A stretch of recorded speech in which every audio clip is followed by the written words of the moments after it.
नमस्कार दोस्तों, मैं पंकज सिंह एक बार फिर से आप सभी के अपने YouTube चैनल स्टडी विद प्यार पंकज पर स्वागत करता हूं। और करंट अफेयर की जो हमारी सीरीज थी उसको आगे बढ़ाते हुए आज हम जो करंट अफेयर लेकर आए हैं वो आगामी परीक्षाओं के लिए बहुत ही महत्वपूर्ण है और स्पेशली यूपी आरओ एआरओ के लिए कुछ स्पेशल महत्वपूर्ण है। तो आइए देखते हैं। जैसा कि हमारा पहला पॉइंट है वेरिएंट एरिश। अब वेरिएंट एरिश क्या है, आपसे क्वेश्चन डायरेक्ट आयोग पूछ सकता है। तो वेरिएंट एरिश एक्चुअली में आपको पता है कोरोना आया था, तो हाल ही में इंग्लैंड में कोरोना का एक नया रूप पाया गया जिसका नाम वेरिएंट एरिश रखा गया है। ठीक है, क्या नाम रखा गया? वेरिएंट एरिश, या इसी को नाम दिया गया EG 5.1 EG 5.1। क्लियर। और बात कोरोना की आ गई तो कोरोना से संबंधित बात यह है कि कोरोना स्पेशली चीन के हांगझाओ से शुरुआत हुई थी इसकी, और वहीं से इसका वेरिएंट आया था अपने यहाँ। और फिर आपने देखा होगा कितनी भयावह स्थिति हमारे देश में हो गई थी। और यहाँ तक कोरोना एक कोविड-19 के नाम से हम इसको जानते हैं अपने यहाँ। कोविड-19 इसलिए क्योंकि कोविड 2019 में आया था। कोरोना स्पेशली कोरोना वायरस जो है कोरोना वायरस का शॉर्ट फॉर्म है कोविड, जो कि 2019 में आया, इसलिए उसको कोविड-19 बोलते हैं। क्लियर। और उत्तर भारत में स्पेशली 31 दिसंबर को उसकी जानकारी मिली थी 2019 में, इसलिए हम उसको कोविड-19 के नाम से जानते हैं। तो कोरोना का एक नया वेरिएंट आया है, इंग्लैंड में पाया गया है। वैसे ज़्यादा तकलीफ दे नहीं, लेकिन इससे लोग काफ़ी पीड़ित हुए हैं, काफ़ी बीमार हुए हैं। इसीलिए इसका जो नया वेरिएंट, इसका वेरिएंट एरिश नाम दिया गया EG 5.1। क्लियर। नेक्स्ट, नए संसद भवन का उद्घाटन। इससे क्वेश्चन बनना बिल्कुल तय है। और जो नया संसद भवन बना है स्पेशली इसका उद्घाटन 28 मई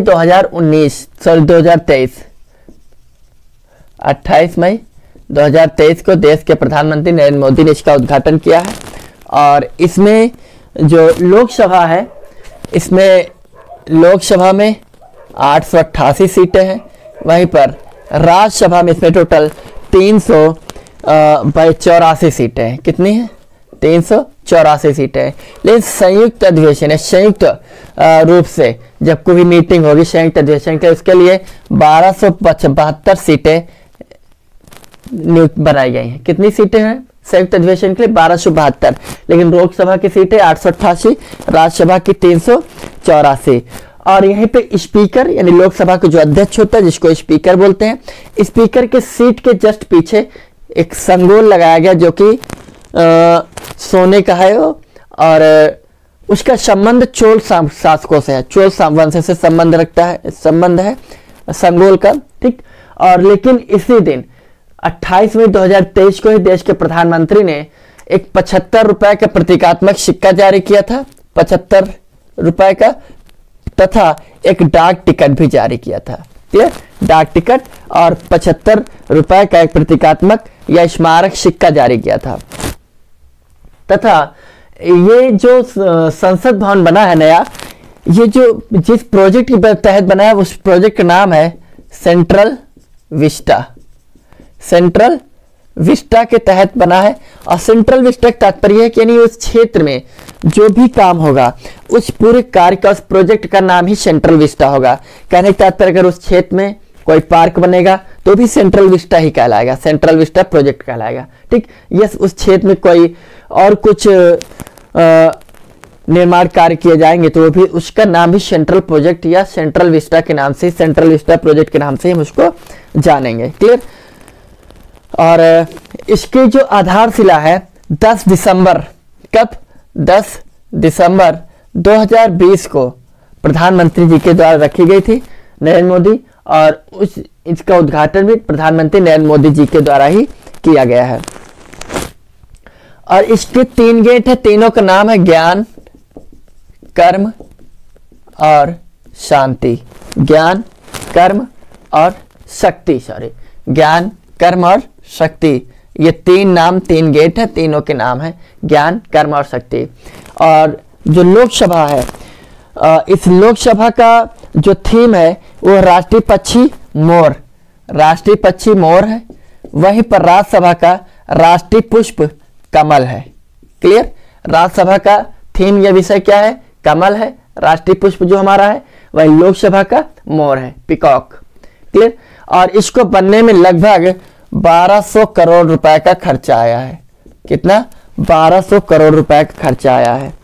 और इसका जो बनाया है या इसका जो आर्किटेक्चर है वो विमल पटेल है, जो कि गुजरात से संबंध रखते हैं। क्लियर, आ गया नेक्स्ट। केर पूजा महोत्सव। केर पूजा स्पेशली त्रिपुरा में होती है। कहां पर होती है? त्रिपुरा। त्रिपुरा वही राज्य है, अगर भौगोलिक स्थिति में देखें, जो बांग्लादेश से भारत का एकमात्र देश जो भारत के एकमात्र राज्य बांग्लादेश से 3 ओर से घिरा हुआ है। कौन है? त्रिपुरा है। और बांग्लादेश एक ऐसा पड़ोसी देश जो भारत से 3 ओर घिरा हो, वो बांग्लादेश है। बांग्लादेश की राजधानी ढाका है। ठीक है, और बांग्लादेश की एक खूबी और है कि जहां पर बारिश तो नहीं होती लेकिन वो बाढ़ खूब आती है। वहां पर बारिश कम होने का कारण यह है कि वहां पर कोई पर्वत पठार नहीं पाया जाता है, जिसकी वजह से वहां पर बादल टकरा नहीं पाते, जिसकी वजह से बांग्लादेश से बारिश नहीं होती। लेकिन भारत में हिमालयी क्षेत्र से टकराते हैं बादल, और मेघालय वगैरह जैसे क्षेत्र में जबरदस्त बारिश करते हैं, जिसकी वजह से इस पूर्वोत्तर भारत में जो बारिश होती है वो थोड़ा उच्चावच एरिया में पड़ता है, बल्कि बांग्लादेश थोड़ा डाउन एरिया पर जाता है, जिसकी वजह से सारा का सारा पानी ऊपर से नीचे बहता हुआ आ जाता है। तो बारिश जो है, वर्षा जो है भारत में होती है, लेकिन यहीं पर सारा पानी बांग्लादेश में आने की वजह से वहां पर बाढ़ आ जाती है। और कमेंट के माध्यम से आप बताइएगा कि शीत ऋतु में जो वर्षा होती है उसको क्या बोलते हैं। ये आरो की जो हिंदी में वन वर्ड सब्स्टिट्यूट अर्थात वाक्यांशों के लिए एक शब्द जो लोग तैयार कर रहे हैं उसके लिए है कि जो शीतकाल में बारिश होती है उसको क्या बोलते हैं। आगे बात सुने। केर पूजा। केर पूजा स्पेशली कहाँ होती है? त्रिपुरा में होती है। और ये केर पूजा स्पेशली हिंदू त्योहार है। और खर्ची पूजा यहीं पर त्रिपुरा में होती है, खर्ची पूजा होती है। और खर्ची पूजा के एक पखवाड़े बाद, पखवाड़ा मतलब 15 दिन के समय को पखवाड़ा बोलते हैं, तो अर्थात 15 दिन के उपरांत खर्ची पूजा होती है, उसके 15 दिन बाद केर पूजा होती है। और केर पूजा स्पेशली एक हिंदू त्योहार है और ये हलाम जनजाति के द्वारा मनाई जाती है। किसके द्वारा मनाई जाती है? हलाम। तो हलाम जनजाति कहाँ पाई जाती है? आपको पता होना चाहिए। ये पाई जाती है त्रिपुरा में, और सुर्खियों में होने के कारण आयोग आपसे पूछ भी सकता है। क्लियर। साथ ही यहां पर त्रिपुरा में वास्तु देवता है कि इनके जो इनके संरक्षक के रूप में काम करते, वास्तु देवता के संरक्षक रहे हैं केर। तो केर के सम्मान में पूजा मनाई जाती है। केर पूजा कहां मनाई जाती है? त्रिपुरा में।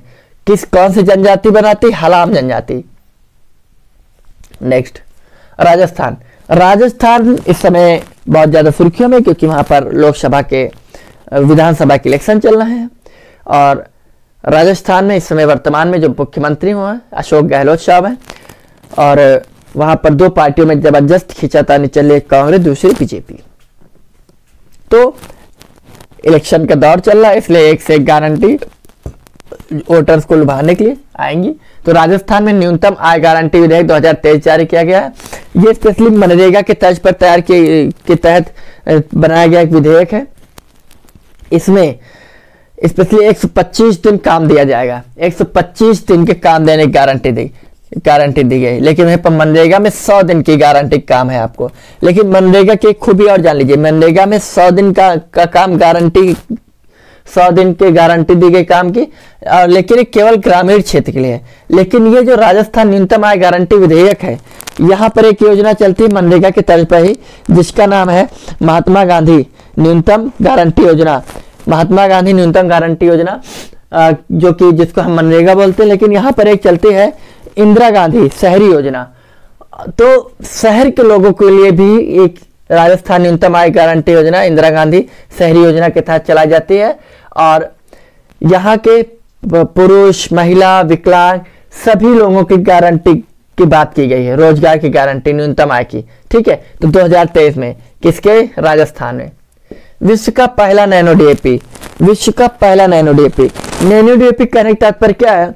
जैसे कि हम लोग जो डीएपी है वो 1 बोरी यानी 1 बीघे या 1.25 बीघे में लमसम 1 बोरी यानी 50 किलो डीएपी हम बिथराते हैं। लेकिन अब नैनो डीएपी है, ये एक लिक्विड फॉर्म में होगी, और ये जो लिक्विड फॉर्म में डीएपी होगी ये 500 लीटर नहीं 500 ml क्लियर, 500 ml की बोतल होगी जो कि एक बोरी के बराबर हो, यानी 50 किलो जो डीएपी है बोरी वाली, वो एक 50 किलो बोरी की डीएपी 500 ml लीटर की जो नैनो डीएपी इसके बराबर काम करेगी। यानी कि कहने का तात्पर्य है एक बोरी डीएपी आप जितने क्षेत्र में डाल रहे थे उतने ही क्षेत्र में आप 500 ml डीएपी के लिक्विड फॉर्म में आप इसका इस्तेमाल करें, जिसका नाम है नैनो डीएपी। क्लियर। और सरकार का उद्देश्य भी है कि 2025-26 तक 18 करोड़ 500 ml की बोतलें तैयार करने का लक्ष्य रखा है भारत सरकार ने 2025-26 तक। क्लियर। और इसका उद्घाटन हमारे होम मिनिस्टर कहने का तात्पर्य है अमित शाह जी के द्वारा किया गया है। और ये जो इसका उद्योग है ये लगाया जा रहा है गांधीधाम में, गुजरात के गांधीधाम में इफ्को कंपनी लगाएगी। किसके द्वारा लगाया जा रहा है? इफ्को नैनो डीएपी के द्वारा, इफ्को के द्वारा गांधीधाम गुजरात में। इसका उद्घाटन किसने किया है? गृह मंत्री अमित शाह ने। और इसमें जो नाइट्रोजन है वो है 10% तथा फास्फोरस 18% इस्तेमाल किया जाएगा। नाइट्रोजन 8% तथा फास्फोरस जो है वो है 18% इस्तेमाल की जाएगी। ठीक, आगे बात समझ में। अगला, पहला UPI international trade show greater Noida. Greater Noida जो स्पेशली गौतम बुद्ध नगर में पड़ेगा। नोएडा का फुल फॉर्म क्या होता है? नोएडा का फुल फॉर्म होता है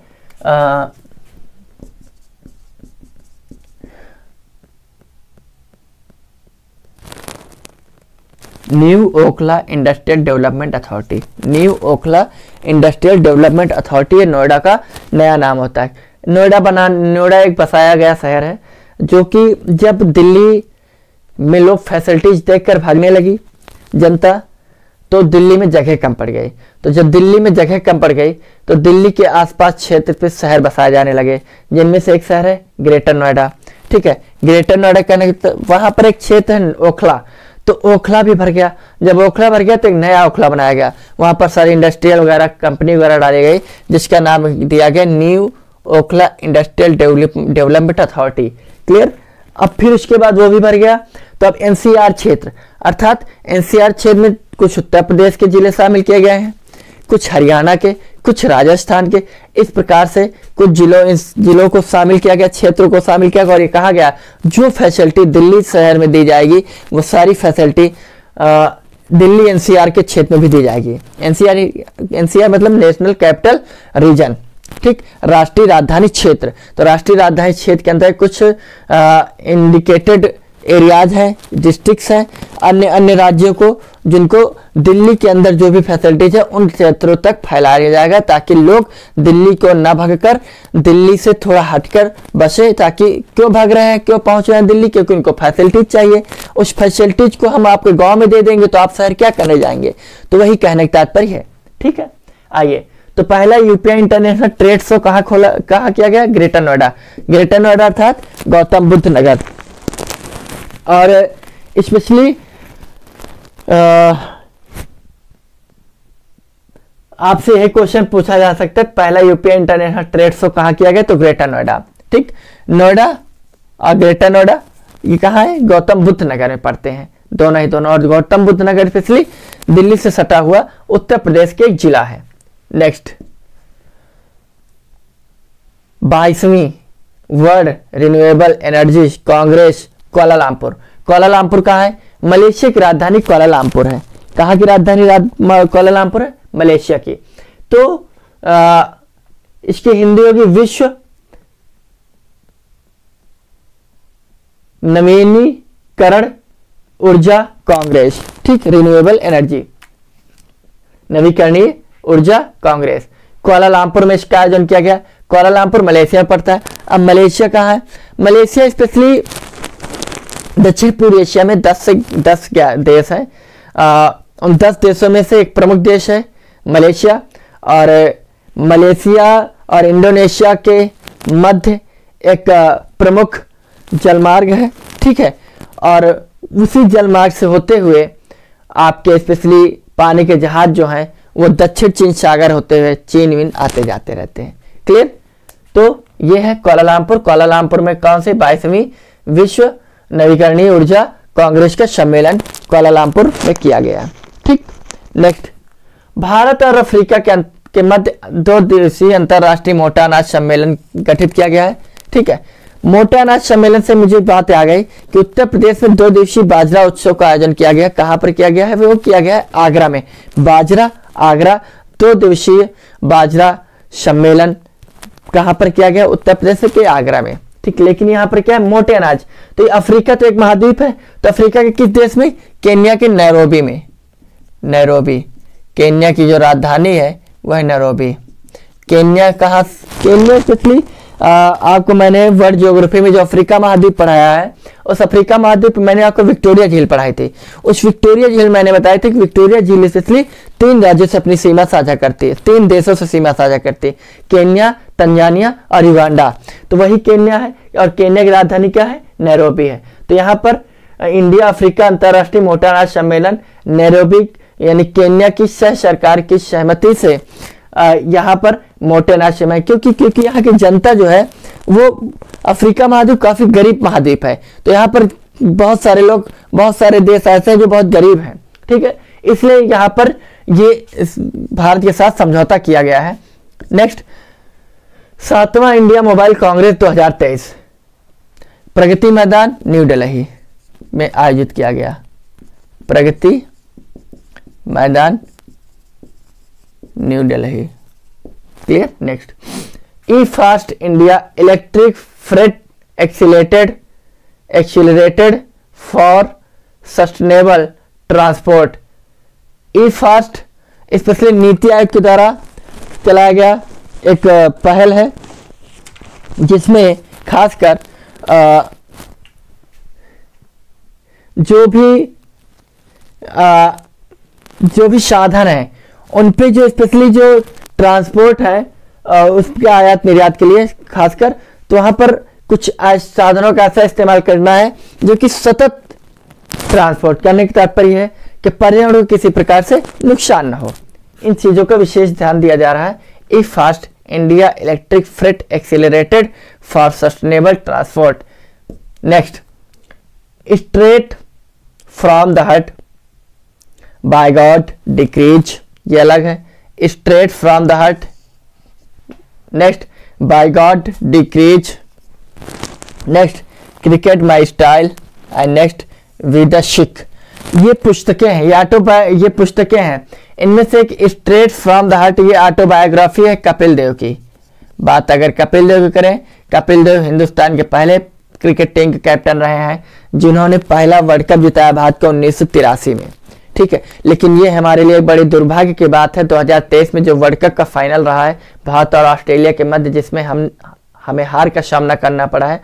और हमारे हर एक नागरिक को हिंदुस्तान में रहने के वाले को ये पता था कि इस बार भारत वर्ल्ड कप का जीत का प्रबल दावेदार है। क्यों? क्योंकि हमारी परफॉर्मेंस ही इतनी जबरदस्त थी कि हम 10 के 10 मैच जीत कर फाइनल पहुंचे थे और अच्छी परफॉर्मेंस के साथ जीत कर पहुंचे थे, ना कि केवल जीत कर। इसलिए सभी को उम्मीद थी कि इस बार हम वर्ल्ड कप जीत सकते हैं। लेकिन फाइनली हुआ वही जो खुदा को मंजूर था, होगा वही जो खुदा को मंजूर होगा। ठीक है, तो इसलिए हम फाइनली वर्ल्ड कप हार गए। लेकिन इस वर्ल्ड कप में एक कंट्रोवर्सी आ गई कि स्पेशली खासकर पहला वर्ल्ड कप जिताने वाले देश के पहले कैप्टन रहे कपिल देव, जो कि ऑलराउंडर की भूमिका निभाते थे, और दूसरा वर्ल्ड कप 2011 में जिताने वाले MS धोनी। इन दोनों ही वर्ल्ड कप विजेताओं कैप्टन्स को इस बार के वर्ल्ड कप फाइनल में आमंत्रित नहीं किया गया था। ये बड़े शर्मनाक की बात है। ठीक है, इससे आप उम्मीद लगा सकते हैं कि हमारे जो नेतृत्व करता है हमारे देश के, उनके विचार, उनकी सोच कैसी है और किस मार्ग पर चल रही है। नेक्स्ट, तो आइए, स्ट्रेट फ्रॉम द हार्ट, ये कपिल देव की ऑटोबायोग्राफी। बाकी इनकी पुस्तकें हैं by God decrees, cricket my style, with शिक। ठीक, तो 1983 में भारत पे पहला वर्ल्ड कप जीता था। ठीक, इस बार 2023 के जो वर्ल्ड कप हुए हिंदुस्तान के 10 राज्यों में 10 शहरों में किया गया है। कितने 10 शहरों में? 10 शहरों में इसका आयोजन किया गया था। वर्ल्ड कप 2023 का आयोजन करता हिंदुस्तान अर्थात भारत ही रहा है। ठीक, तो ये रहा करंट अफेयर से रिलेटेड पॉइंट्स। और करंट अफेयर कैसा है, करंट के माध्यम से अवश्य बताएं। ठीक, अगर मैं आपसे एक सलाह, एक बात, एक मुद्दे पर करना चाहता हूँ, क्या आप लोग आरओ से संबंधित जितना भी सिलेबस है, क्या उस पर हम रिवीजन से रिलेटेड क्लासेस ला सकते हैं? हम ऐसे पॉइंट टू पॉइंट लिखेंगे, 10 पॉइंट 5 पॉइंट एक क्लास में, उस पर हम एक्सप्लेन कर देंगे, उससे रिलेटेड जितने पॉइंट बन सकते हैं, आयोग ने जितने पूछे होंगे या जितने पूछ सकता है, इन सब चीज़ों को ध्यान में रखते हुए हम आपसे कन्वर्सेशन करेंगे, बातचीत करते हुए आपको वीडियो डालते रहेंगे, अपलोड करते रहेंगे, और आप लोग उनको देखिए और आगामी परीक्षाओं की आप तैयारी करते रहिए। इसलिए आरओ, एआरओ और पीसीएस प्री, बस ठीक, इस पे हमारा ज़्यादा फोकस रहेगा, क्योंकि पीसीएस प्री का होने के चांसेस शायद 17 मार्च को ऐसी कुछ अफवाहें सुनाई दे रही हैं। अगर 17 मार्च को हो गया तो हमें तैयार रहना है 17 मार्च के लिए, लेकिन 11 फरवरी को आरओ, एआरओ का एग्जाम बिल्कुल क्लियर है, आयोग ने ऑफिशियली बता दिया है। ठीक, तो आज सभी का बहुत बहुत धन्यवाद। जय हिंद, जय भारत।